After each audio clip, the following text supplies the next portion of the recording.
ইরানের হারানোর কিছুই নেই। দেয়ালে পিঠ ঠেকে যাওয়া ইরান কি করতে পারে তা দেখিয়ে দিল তারা। প্রধান শত্রু ইসরায়েলের প্রধানমন্ত্রী বেনিয়ামিন নেতানিয়াহুর অফিস লক্ষ্য করে মিসাইল হামলা করল ইরান। নেতানিয়াহুর কি পরিণতি হয়েছে তা এখনো জানা যায়নি। তার অফিসে আছড়ে পড়ল ইরানি মিসাইল। এই তথ্য নিশ্চিত করেছে ইরানের আধা সরকারি সংস্থা তাসনিম নিউজ।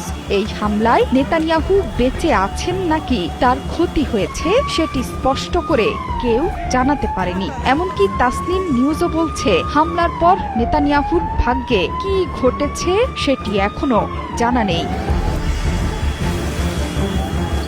আইআরজিসি জানিয়েছে খাইবার মিসাইল দিয়ে ইসরায়েলের প্রধানমন্ত্রীর কার্যালয় এবং সরকারের বিমান বাহিনীর কমান্ডারের অবস্থান লক্ষ্য করে আঘাত করেছে আইআরজিসি। এসব ভবন গুরুতরভাবে ক্ষতিগ্রস্ত হয়েছে ইরানের হামলায়। এখন ইহুদিবাদী সরকারের প্রধানমন্ত্রীর ভাগ্যে অনিশ্চয়তার কালো মেঘ। নেতানিয়াহুর প্রকাশিত শেষ ভিডিওটি ধারণ করা হয়েছে 5 ঘন্টা আগে। এরপর থেকে নেতানিয়াহুর কোনো ছবি বা ভিডিও প্রকাশ্যে আসেনি।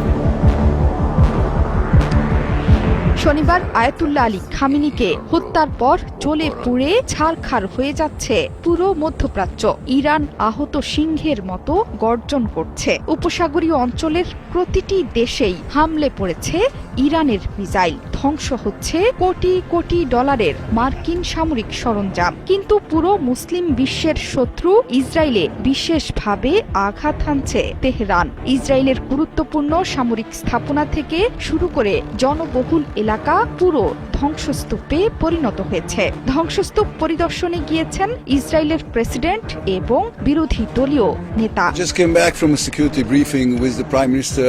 এছাড়া যুদ্ধের তৃতীয় দিনে মার্কিন যুক্তরাষ্ট্র হারিয়েছে 3টি যুদ্ধ বিমান। কুয়েতের আকাশ থেকে এসব বিমান মাটিতে আছড়ে পড়ে। ইরান দাবি করছে যুদ্ধ বিমানগুলো তারাই গুলি করে ভূপাতিত করেছে, কিন্তু কুয়েত বলছে এই ঘটনা ফ্রেন্ডলি ফায়ার। একের পর এক বিস্ফোরণে কেঁপে উঠছে সংযুক্ত আরব আমিরাত, কাতারের মতো ধনী দেশগুলো।